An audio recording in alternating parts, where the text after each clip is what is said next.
Buen día, mi nombre es Diana Carolina Costa, soy estudiante del programa de Tecnología en Radiología e Imágenes Diagnósticas. A continuación voy a hablar sobre la tarea 4, discernir del punto 1 y 2. La malformación de Chiari, bueno, esta es una malformación que afecta el tejido cerebral y se extiende hacia el canal espinal. Ocurre cuando parte del cráneo es deforme o más pequeña o más pequeño de lo normal, presionando el cerebro y forzándolo hacia abajo. La malformación de Chiari es poco común, pero el aumento en el uso de pruebas por imágenes ha llevado a diagnósticos más frecuentes. Los médicos lo clasifican en tres tipos, como es malformación de Chiari tipo 1, 2 y 3. La malformación de Chiari tipo 1, esta se considera una anomalía congénita, lo que significa que se produce durante el desarrollo fetal. A menudo no se diagnostica hasta la adolescencia o la edad adulta, cuando los síntomas se vuelven más evidentes. Bueno, los signos y síntomas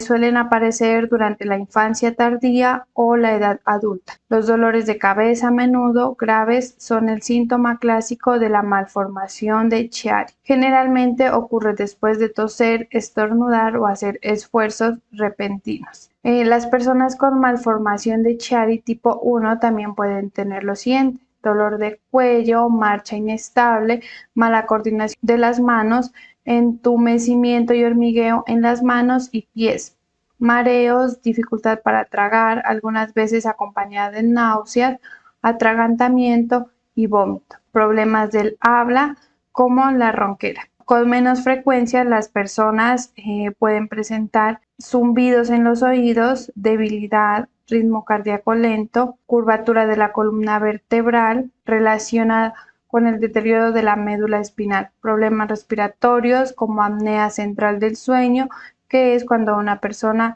deja de respirar durante el sueño. En la malformación tipo 2, bueno, esta es una afección en el cerebelo y el tallo cerebral. Son deslazados hacia abajo a través del foramen magno. La apertura es la base del cráneo por donde pasa la médula espinal y se extiende hacia la médula espinal. Es una malformación congénita que se produce durante el desarrollo fetal. Los signos y síntomas pueden incluir los relacionados con una forma de espina bipífida llamada mielomingocele, que casi siempre acompañada a la malformación de Chiari tipo 2. La columna vertebral y el canal espinal no se han cerrado correctamente antes del nacimiento. Estos son algunos casos de los signos y síntomas: cambios del patrón respiratorio, problemas de deglución como arcadas, movimientos oculares rápidos hacia abajo, debilidad en los brazos. La malformación de Chiari tipo 3, bueno, es un tipo más grave de la afección de la malformación de Chiari tipo 3.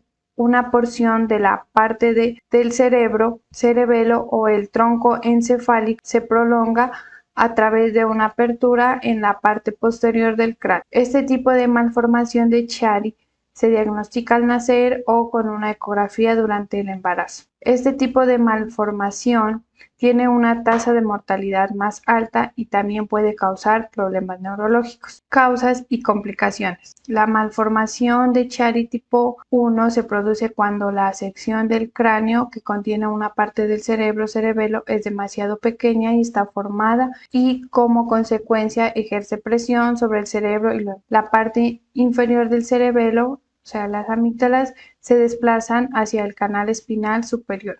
La malformación de Chiari puede convertirse en un trastorno progresivo y provocar complicaciones graves. En otros puede que no hayan síntomas asociados y que no sea necesaria una intervención. Bueno, dentro de las complicaciones tenemos hidrocefalia, que es una acumulación de líquido dentro del cerebro. Espina bipífida puede provocar una afección en la médula espinal o su cubierta no está completamente desarrollada. En la sirigomielía, algunas personas con malformación de Chiari también desarrollan una afección llamada sirigomielía, el cual se forma una cavidad o quiste dentro de la columna vertebral. Síndrome de médula espinal anclada Esta es una afección de la médula espinal, se adhiere a la columna vertebral y hace que la médula espinal se estire. Esto puede provocar daños graves en los nervios y los músculos de la parte inferior del cuerpo. En la malformación de Dandy-Walker, es una anomalía congénita del cerebro que afecta la formación del cerebelo y los ventrículos cerebrales. En esta afección, la parte posterior del cerebro, incluyendo el cerebelo, no se desarrolla correctamente. Esto puede provocar una acumulación de líquido cefalorraquídeo en el cerebro y un agrandamiento de los ventrículos cerebrales, lo que se conoce como hidrocefalia. Bueno, dentro de los síntomas tenemos en la infancia y en los niños mayores. Los síntomas pueden incluir retraso en el desarrollo, con problemas como convulsiones, dolores de cabeza, problemas visuales, retraso en el sistema motriz, agrandamiento progresivo del cráneo, señales de presión intracraneal, incluyendo irritabilidad y vómito, inestabilidad, falta de coordinación de músculos, movimientos espasmódicos de los ojos, aumento de la circunferencia de la cabeza, abombamiento en la parte de atrás del cráneo y patrones anormales en la respiración. En la hipoplasia cerebelosa, esta es una afección congénita del cerebelo en la que el cerebelo no se desarrolla completamente. Esto puede ser causado por una variedad de factores como una mutación genética o una infección viral durante el embarazo. Los signos y síntomas y causas: problemas de equilibrio y coordinación motora fina, movimientos torpes e incoordinados, dificultad para caminar, problemas para hablar y tragar, movimiento rápido e involuntario de los ojos, dolores de cabeza, dificultad para aprender y procesar la información, retraso en el desarrollo. Y las causas exactas no se conocen con certeza, pero se cree que durante el embarazo puede incluir factores genéticos, infecciones virales o bacterias, exposición a sustancias tóxicas y otras afecciones ambientales. Cordial saludo, mi nombre es David Alexandre Núñez Torres, estudiante de la Universidad Nacional Abierta a Distancia en el programa de Radiología e Imágenes Diagnósticas. Bueno, a continuación les voy a hablar un poco sobre lo que es la hipoplasia del cuerpo calloso. Bueno, les voy a leer aquí un poco que este es un síndrome dismórfico de múltiples anatomía congénita, de base genética y poco frecuente, caracterizado por un grado variable de retraso psicomotor y discapacidad intelectual junto con un desarrollo diferente o asociado del habla, de la hipotonomía y del cuerpo calloso. Bueno, algo resumido sobre esto. Bueno, en la hipoplasia, bueno, el cuerpo calloso, eh, me voy a ubicar en plano sagital para ubicar la parte donde podemos encontrar el cuerpo calloso que está encima del tercer ventrículo. Bueno, es normal que en su longitud anteroposterior y se forman esto se forman todos sus segmentos. Sin embargo, existe un adelgazamiento de estas, y ya que es importante mencionar que en la mayoría de los casos en los que se presenta el adelgazamiento, la causa en la atropia por hipoxia cerebral. Bueno, la otra patología, lo que es la coartación aórtica. Bueno, la definición de esto es un defecto de nacimiento en el cual una parte de la aorta es mucho más estrecha de lo usual, y es un estrechamiento, es bastante grave, y no es un diagnóstico el cual un bebé podría tener, y un bebé podría tener serios problemas y podría necesitar una operación u otros procedimientos poco después de nacer. Bueno, ¿qué pasa? La aorta es una arteria grande que lleva la sangre al corazón, a los vasos que suministra el resto del cuerpo de la sangre, que nos suministra al resto del cuerpo. Si parte de la aorta se estrecha, dificulta el paso de la sangre a través de estas arterias. Esto se conoce como una coartación de la aorta. Es un tipo efecto congénito. Hay un estrechamiento de cuello chiquitico, pequeño. Normalmente su aorta y aquí hay un estrechamiento. En la mayoría, bueno, esto usualmente no, porque son casos muy poco frecuentes. No se conoce a la causa del defecto cardíaco e incluida la carótida de la aorta. Algunos bebés tienen defectos cardíacos debido a cambios de sus genes. Muchas gracias.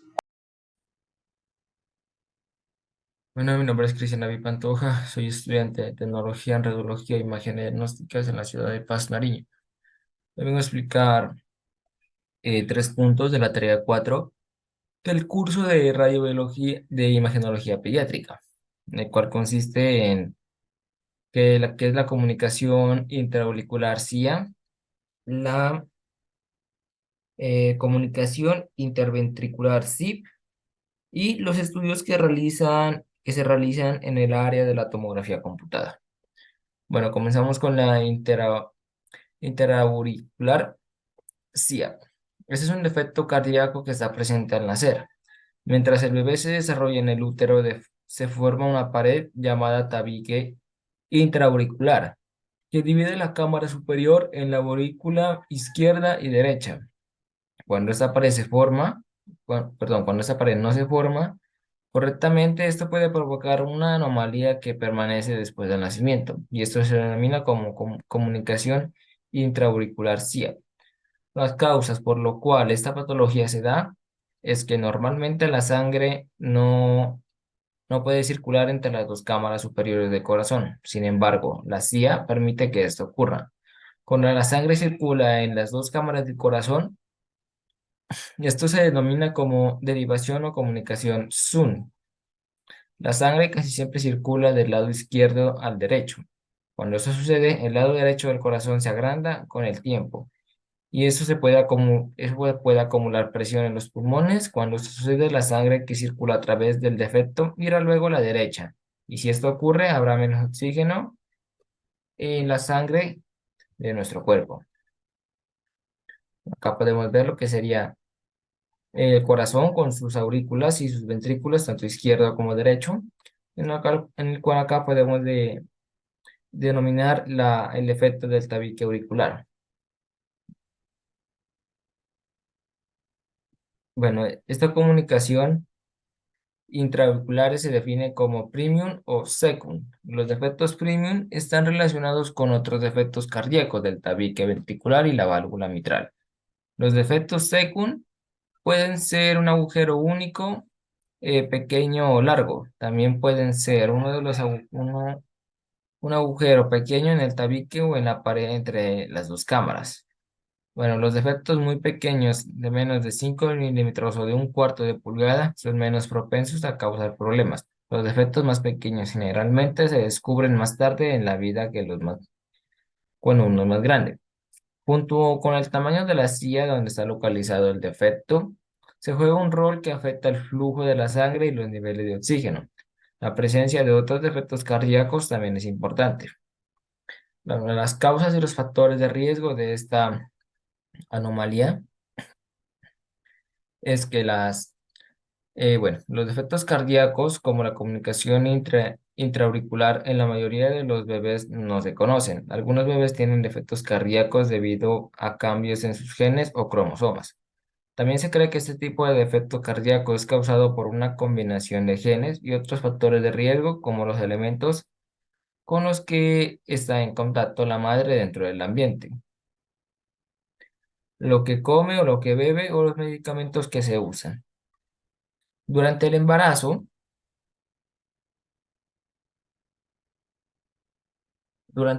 bueno, hay pruebas de detección que se hacen durante el embarazo, también llamadas pruebas prenatales, para ver si hay defectos de nacimiento y otras afectaciones presentes. La comunicación intraauricular puede observarse en una ecografía, en la cual crea imágenes del cuerpo, pero esta solo depende del tamaño del orificio y de su ubicación. Si se presume que hay una comunicación intraauricular, un especialista deberá confirmar este diagnóstico.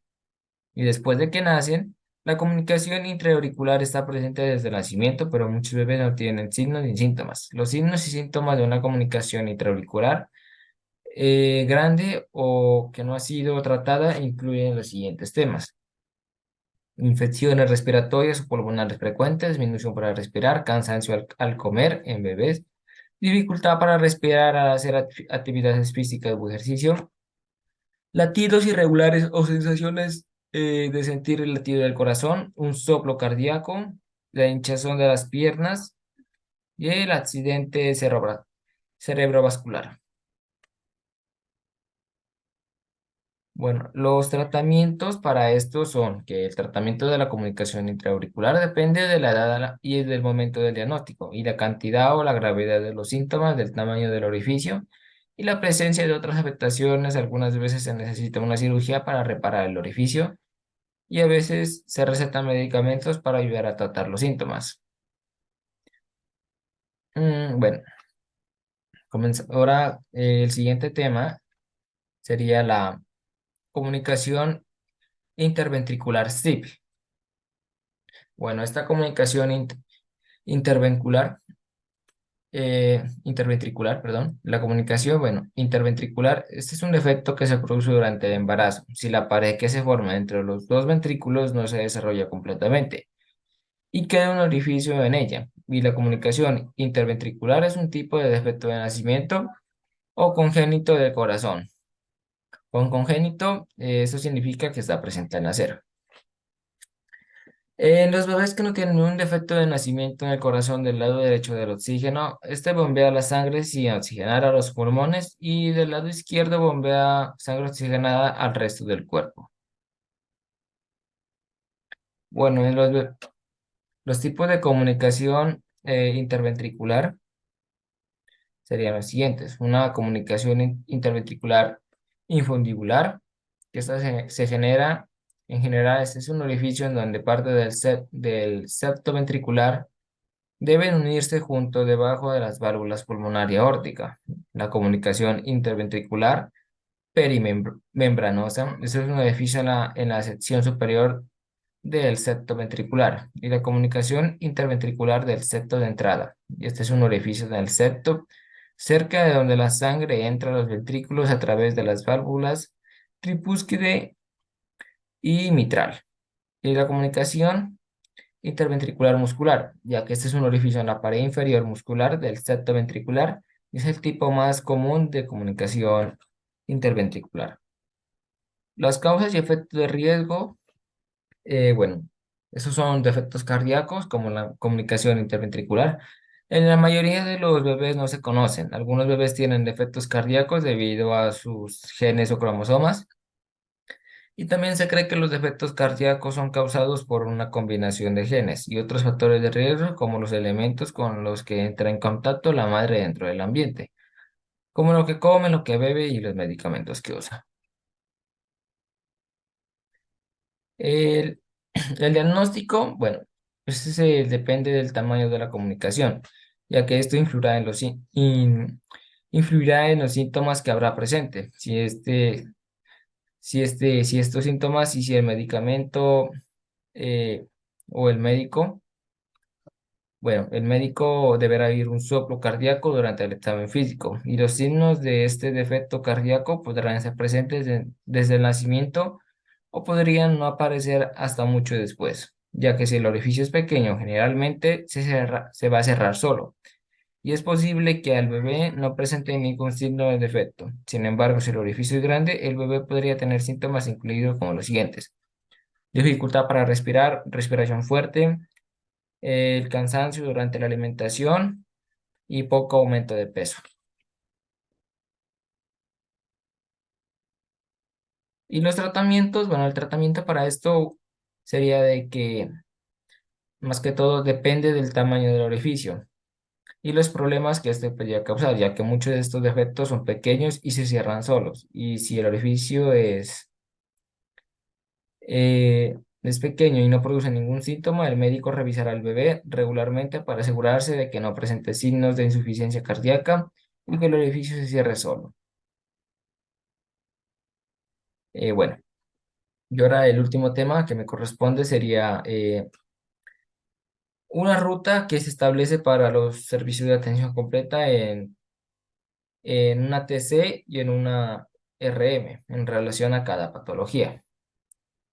Bueno, los estudios que se realizan en el área de tomografía computada son, bueno, pero primero debemos saber que una tomografía computarizada es un método de diagnóstico por imágenes que utiliza rayos X y crea imágenes transversales del cuerpo. Y algunos exámenes de estos incluyen eh, el abdomen una tomografía de abdomen y pelvis, bueno, una tomografía de columna lumbrosacra, cervical y torácica, una tomografía de órbita, tomografía de tórax y un angiograma por TC. Bueno, acá podemos ver lo que sería una descripción general y cómo se realizan o aparecen los equipos de rayos X al momento de estar tomando una resonancia magnética. Ah, bueno, esto ya sería los estudios que se realizan en el área de resonancia, perdón. Bueno, acá podemos observar lo que es una IRM de tumor cerebral. Bueno, las imágenes por resonancia magnética son una técnica de obtención una obtención de imágenes médicas que se utiliza en un campo magnético y ondas de radios generadas por computadora para crear imágenes detalladas de los órganos y los tejidos de nuestro cuerpo. Y la mayoría de estos aparatos de resonancia magnética son grandes imanes con forma de tubo. Cuando uno se recuesta dentro del aparato de resonancia, el campo magnético realinea temporalmente las moléculas de agua en nuestro cuerpo. Y las ondas de radio que éstas emiten hacen que los átomos alineados produzcan señales muy débiles que usan para crear imágenes transversales de resonancia magnética como si fueran unas rebanadas de pan. Bueno, estos serían uno de los estudios que se hacen. Bueno, una imagen por resonancia magnética del cerebro y la médula espinal. La resonancia magnética es la prueba por imágenes de cerebro y la médula espinal que más se utiliza, y esta se utiliza generalmente para diagnosticar lo siguiente: unas aneurismas de los vasos del cerebro, un trastorno de ojo y del oído interno, una esclerosis múltiple, unos trastornos de médula espinal, un accidente cerebrovascular, tumores y lesiones cerebrales a causa de un traumatismo. También se realizan resonancia magnética del corazón y vasos sanguíneos.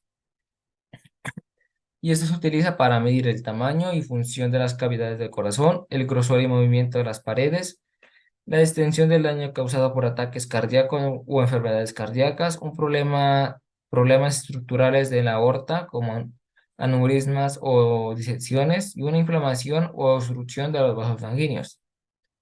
También se utiliza en los órganos internos, en lo cual se puede ver eh, lo que sería el hígado y los conductos biliares, los riñones, el vaso, el páncreas, el útero, ovarios y la próstata.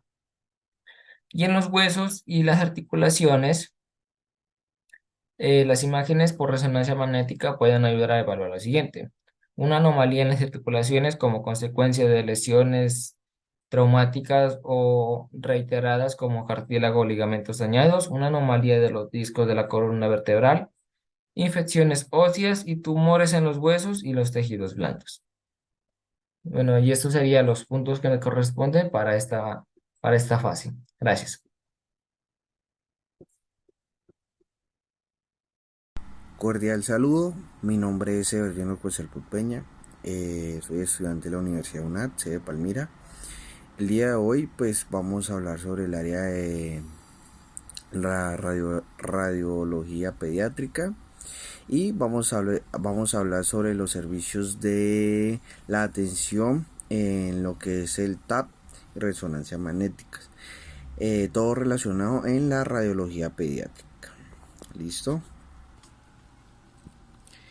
En los servicios de la atención de la tomografía computarizada, la abreviatura TC, y resonancia magnética, que significa RM, Se adapta a cada patología y a las necesidades específicas de los pacientes. Pues a continuación vamos a presentar una descripción general de los estudios y las prácticas de ambas áreas. Vamos a hablar sobre la tomografía computarizada, la TC.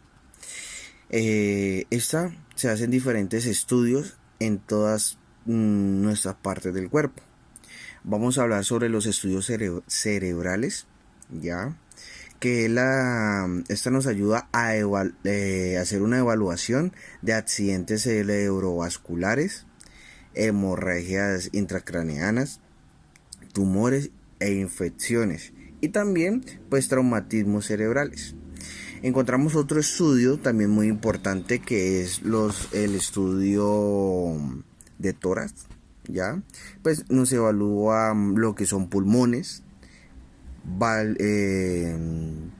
enfermedades cardíacas, problema de la vena aorta torácica. También nos puede ayudar a dar un diagnóstico de problemas vasculares también. También tenemos otros estudios, que es el estudio de abdominales y pélvicos, ¿sí? Encontramos lo que es la evaluación de órganos abdominales, vasos sanguíneos, tumores e infecciones, cálculos y enfermedades inflamatorias o degenerativas. También tenemos otro estudio en la toma computarizada que se llama el estudio huesos y articulaciones. ¿Ya? Evaluamos lo que son fracturas, fisuras, infecciones óseas, tumores en la parte ósea y enfermedades degenerativas de las articulaciones, como la artritis, la osteoporosis. ¿Ya? También tenemos otro estudio que se llama estudio de angiográficos. Este nos visualiza las arterias y venas para detectar aneurismas, estenosis y trombos, ya que esto pueden viajar y pueden causar pues daños en todo el torrente sanguíneo. También vamos a hablar sobre la resonancia magnética, la RM.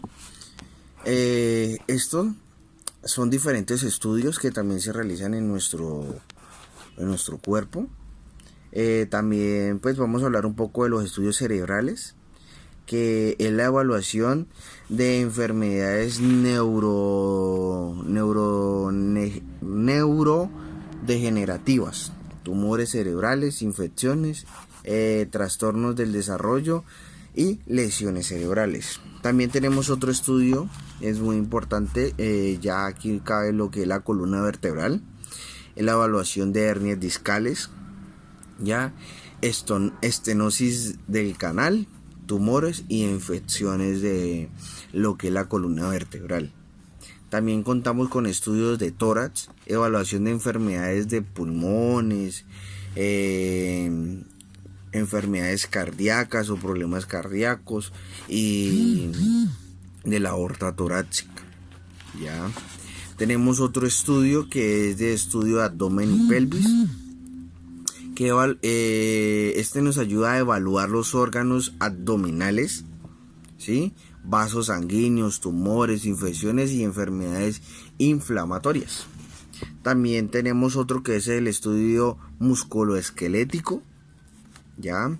Que este evalúa las lesiones, como por ejemplo los deportistas, tumores óseos, enfermedades digestivas y articulares. También tenemos otro estudio, ya que estos son estudios de angiográficos. Estos visualizan las arterias, las venas, para determinar neurisma, estenosis y trombos. ¿Ya? Ahora vamos a hablar sobre la inmovilización y sedación de los pacientes pediátricos. ¿sí? Vamos a grosso modo de la inmovilización y la sedación en pacientes pediátricos, que son unas prácticas importantes en la realización de estudios de imágenes, pues, en bebés, por ejemplo, como una toma computarizada o una resonancia magnética, ya que estos niños no se puede tener, ya que estos niños no se pueden estar quietos durante los los periodos de prolongación ya del estudio. Y pues vamos a ver los diferentes detalles sobre estos procedimientos que se realizan en los niños. Bueno, entonces vamos a hablar sobre la sedación. Pues en este caso, como son periodos se manejan periodos de mucho tiempo, los niños se sedan bajo una anestesia general para poder hacer la realización de diferente estudio de que el médico lo recomienda. Ya en el otro caso, pues también tenemos lo que es el yodo, que es un medio de contraste en el cual se puede hacer por vía oral o endovenosa, teniendo en cuenta que estos pacientes tienen unas contraindicaciones. El yodo, que no puede utilizarse en pacientes que tengan falla renal. Hay que mirar un BUN y una creatinina, pero más que todo la creatinina, para ver el funcionamiento de los riñones. Y así pues culminamos con esta exposición. Muchas gracias. Radiología pediátrica del curso 154015-23. Mi nombre es Edwin López Burbano. Los temas que vamos a hablar es inmovilización y sedación y uso de medios de contraste yodados y paramagnéticos. ¿En qué consiste la sedación en pacientes pediátricos y cómo funciona? Mientras que la mayoría de los estudios por imágenes son rápidos e indoloros, los pacientes pediátricos a veces necesitan sedación para poder mantenerse quietos y según las instrucciones a lo largo de su estudio. La anestesia es un estado de conciencia o sedación que se alcanza a través del uso de drogas y otros métodos para bloquear la sensación de dolor. La sedación también podría causar pérdida de la memoria de manera tal que el paciente podría no recordar lo que está sucediendo. La sedación pediátrica ayuda a aliviar la ansiedad y a controlar el dolor y el movimiento excesivo. Se la puede lograr a través de una anestesia general o con un cuidado con anestésicos. La anestesia general, bajo anestesia general, el paciente no se da cuenta de nada y no tiene dolor. Reduce la habilidad del paciente para respirar y generalmente requiere de la utilización de una máquina para respirar. Para administrar anestesia general y maximizar la seguridad del paciente se podría necesitar de un tubo de respiración o otro aparato de ventilación. La anestesia general se puede lograr con una variedad de medicamentos y métodos. El método más común para administrar la anestesia general es a través de la inhalación de gas luego de una inyección intravenosa. El paciente respira la anestesia en forma de gas que es absorbida por los pulmones y distribuida a través del torrente sanguíneo hacia el cerebro y la médula espinal. ¿Cuáles son los exámenes por imágenes que podrían requerir anestesia y sedación? Los exámenes por imágenes para pacientes pediátricos que podrían requerir la sedación incluyen un TAC, un RNM, la radiología de intervención y la medicina nuclear. La inmovilización es un método de radioprotección en pediatría, ya que si el paciente se mueve, interfiere con el resto de medidas que se utilizan para reducir la dosis, repetición por movimiento, mala posición de los colimadores y caída de los protectores de plomo. Usos de medios de contraste, yodados y paramagnéticos. El yodado. Cuando un médico necesita saber qué está sucediendo adentro de nuestros cuerpos, generalmente ordenan que el paciente se le haga un examen por imágenes. Los exámenes por imágenes, tales como los rayos X y ultrasonidos, la tomografía axial, la computarizada y la resonancia magnética, y la fluoroscopia son seleccionados en base de su capacidad para mostrar información específica sobre las estructuras inferiores del cuerpo. Los materiales de contraste, también conocidos como agentes de contraste o medios de contraste, se utilizan para mejorar el valor diagnóstico de dichas imágenes médicas. Los materiales de contraste no son tintas de manchas permanentemente. Los órganos internos son sustancias que cambian temporalmente la forma en que los rayos X y las herramientas imagenológicas interactúan con el cuerpo. ¿Cuáles son los exámenes por imágenes que se usan materiales de contraste? El faringe, el esófago, entre otros. Los paramagnéticos son unos medios de contraste paramagnéticos, cambian la propiedad magnética de las partículas de manera que aumentan el contraste entre los diferentes tejidos, lo que hace que las imágenes sean más nítidas. Esos agentes suelen contener gadolinium. Cuando se habla de imágenes radiológicas a través de resonancia magnética, el concepto de calidad está directamente vinculado a un mejor diagnóstico y tratamiento. Eso sería nuestro resumen. Muchas gracias.